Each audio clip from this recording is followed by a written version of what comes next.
has made this like a home away from home over the years. Seems like when I was in Great Falls, every time we'd come down, Choteau was one of the teams I'd have to circle. Here we still are, Bulldogs in the state tournament. What gets you excited about bringing different teams, different athletes, their parents down here every single November? For me, it's just an honor, honestly, that you get the opportunity to come and play here. I've seen it go from just being in individual courts over the years to, the past, 15 years now here.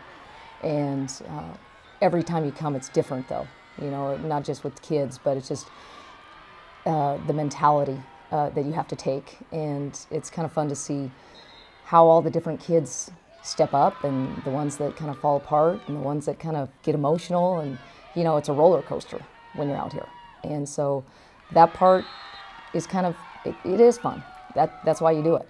So last 15 years, whatever it's been here. So what was it like back when you were playing then? Because many people might not know this story, but you were a pretty fine volleyball player yourself, state champion, MVP. Yeah, it's much different. It's much different playing in this facility than it is playing an individual court.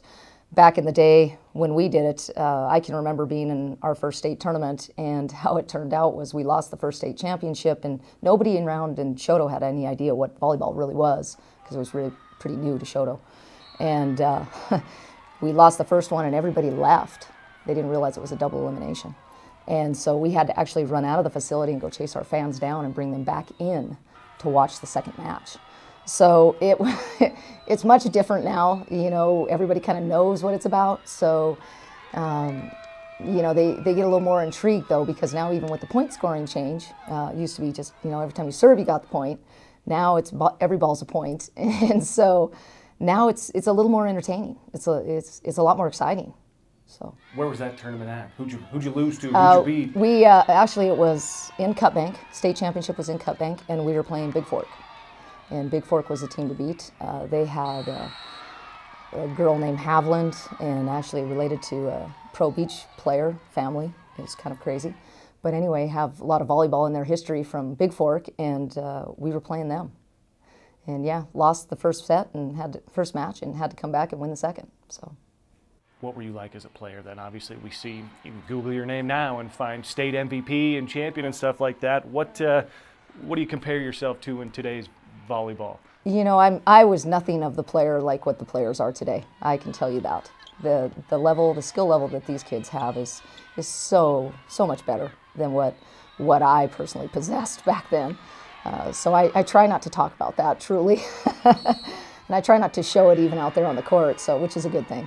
But yeah, my mentality was just I had a fight attitude and a never quit attitude. And so I hope that's what my kids end up having, and that's what I hope I bring to them as coaching. We'll chat about the differences in eras, but did you always know coaching was something that you wanted then when you were playing, just that competitive spirit? I always wanted to be a teacher. My parents were teachers, and I kind of grew up in that kind of facility, I guess you'd say, environment. And so now, when I finally graduated and I went to school, and I guess it's always what I wanted to do. Coaching, I wasn't really sure, but when you get into small schools, everybody needs people to step up and do things. And so it's like, hey, we know you played basketball, will you coach us? Played volleyball, hey, will you coach us? You were in track, would you coach us? And so you kind of do everything.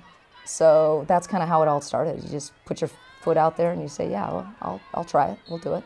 And so it's been that way since. So we went from Choteau in high school, going and playing at Montana Western, and then you're looking for those jobs.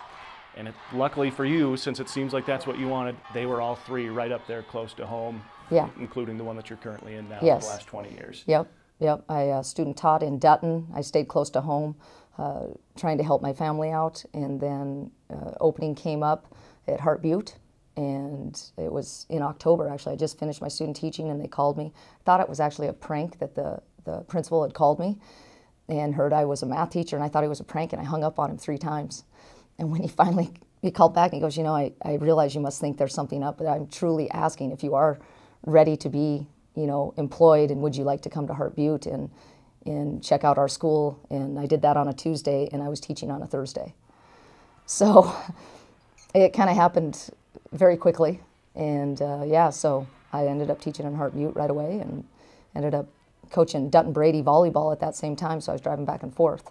and coaching volleyball, but teaching in Hart Butte. And then an opening came up in Brady, and so I jumped into Brady since they were a Dutton Brady co-op for volleyball. And from there, I stayed for basically 4 years. And Choteau needed a coach one winter. They couldn't find a coach. It was in 1998-99 school year. They couldn't find a coach, and I happened to be in church, and they said, what are you doing? And I said, well, I'm teaching and coaching. Oh, well, where are you teaching and coaching? And I told them. I said, well, could you help coach Choteau? And I said, oh, I don't know, you know. And I said, well, come on, you can come help coach Choteau. And I go, well, we'll see. And so I started talking with my administration. They kept asking me, and so I ended up coaching both schools, Choteau and Dutton Brady, the same winter season. And then that following year, Choteau lost their math teacher, and so I jumped in at Choteau. And now we're 20 years Yeah, later. I mean, 20 years did you later. ever expect in your wildest dream? Yeah. No. And I wasn't, you know, I wasn't really looking to jump. It just kind of was closer to home, and an opportunity to help out with my family. And so I thought it was the right thing to do at the time, so I did it. And now you look at Class B volleyball, and like the first three names that come to mind are like Stuckey, Kelly, Funk. For me anyway, just with my history of it, I know there's a lot more than that, but what's that relationship that all you more tenured coaches have had over the years, just knowing that we're going to run into one another somewhere and it's kind of fun? You know, I think there's a respect. I think there's a formal thought that we all have different teams, we have different ways of looking at things, but yet we find ourselves here. And you know, those two, Kelly and Stuckey, I mean, they're icons as far as I'm concerned. I'm not quite at their level, I'll be honest. But you know, I think there's a respect, and there's a quality of, hey, you know, congratulations, and I think it's sincere. So yeah, I mean, we don't really talk otherwise. It just happens to be when we come here. So what is it like for coaches to kind of get to see everybody, and you as a volleyball fan can watch any of these other matches while you're waiting for yours? I mean, this is just that mecca for high school volleyball in Montana. Yeah, it's a great environment because you get to see all kinds of talented young ladies, and you get to see so many familiar faces. I mean, there are faces, people that you come across as officials to coaches, and you're going, oh my gosh, you know, you're here for the first time as an official, and you're like, oh gosh, congratulations, and you're excited for them, and you're excited for the coaches, those coaches that you see throughout the season, or coaches that you know in your areas, and they make it. And I know I've sent several texts out to coaches in the area and saying, hey, congratulations, way to go, you know.